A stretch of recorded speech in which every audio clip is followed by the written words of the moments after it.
नमस्कार, आप देख रहे हैं द हार्ड। मैं हूं आपके साथ ओम पांडे। पहलगाम में हुए आतंकी हमले को लेकर केंद्र सरकार ने बड़ी सुरक्षा चूक मानी है।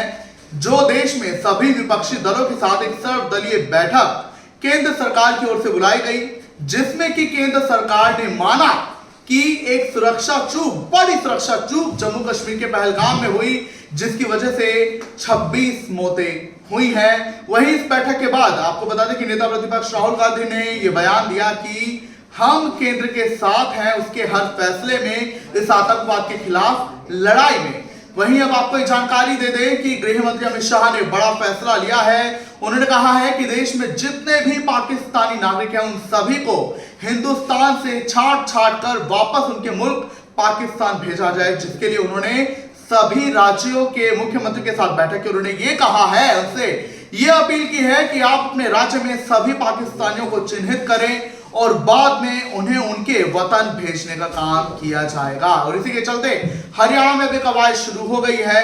दूसरी ओर आपको बता दें कि इसी पहलगाम हमले में शहीद हुए नेवी के लेफ्टिनेंट विनय नरवाल के पिता ने जो है अपने बेटे की शहादत पर बड़ा बयान दिया। उन्होंने अपना दुख बयान किया।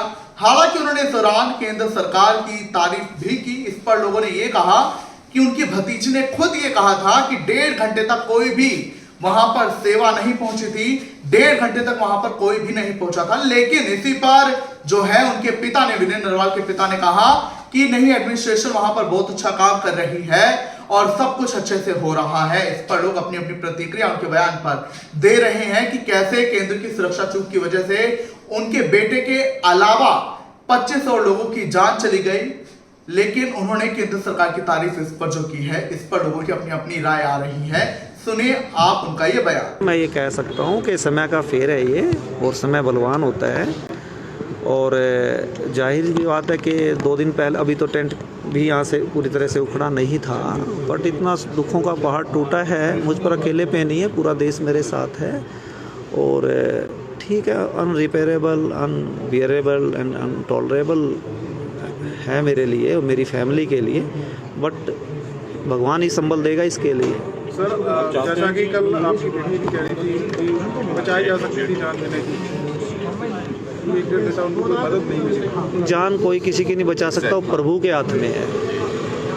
आपकी बेटी हिमांशी भी है और कैसे उसे एक सांत्वना दे रही है, एक प्रयास कर रही है कि वो भी, उसने भी ऐसा मंजर देखा है जो कभी भुलाए नहीं भूला जा सकता। देखो, उसकी विटनेस मेरी बेटी पुत्रवधू रही है। वो क्या कोई भी उसकी जगह होती तो ये बयान करने की बात नहीं है कि कितने ट्रॉमा में वो थी, नहीं कह सकता। क्योंकि आप खुद गए थे वहाँ पर, जब वहाँ पे कैसे हालात थे सर, जब क्योंकि काफ़ी ज़्यादा वहाँ पर माहौल जो था काफ़ी तनाव वाला था। नहीं, वहाँ का एडमिनिस्ट्रेशन और सरकार अच्छी तरह से मदद कर रही थी लोगों की, ऐसा नहीं है। एम्बुलेंसेस में सबको हॉस्पिटल लेके गए, जिसको हेल्प की ज़रूरत थी उनको हेल्प भी दी उन्होंने। और केंद्रीय गृह मंत्री अमित शाह जी ने खुद इस चीज़ की कमान संभाली। हमारे मनोहर लाल खट्टर जी बीच में ही विदेश का दौरा रद्द करके क्योंकि करनाल से हेल करता हूँ मैं, तो इसलिए स्पेशल इस पर मॉनिटरिंग की गई। आदरणीय प्रधानमंत्री नरेंद्र मोदी जी बीच में ही विदेश का दौरा रद्द करके सिचुएशन को देखने के लिए खुद आए।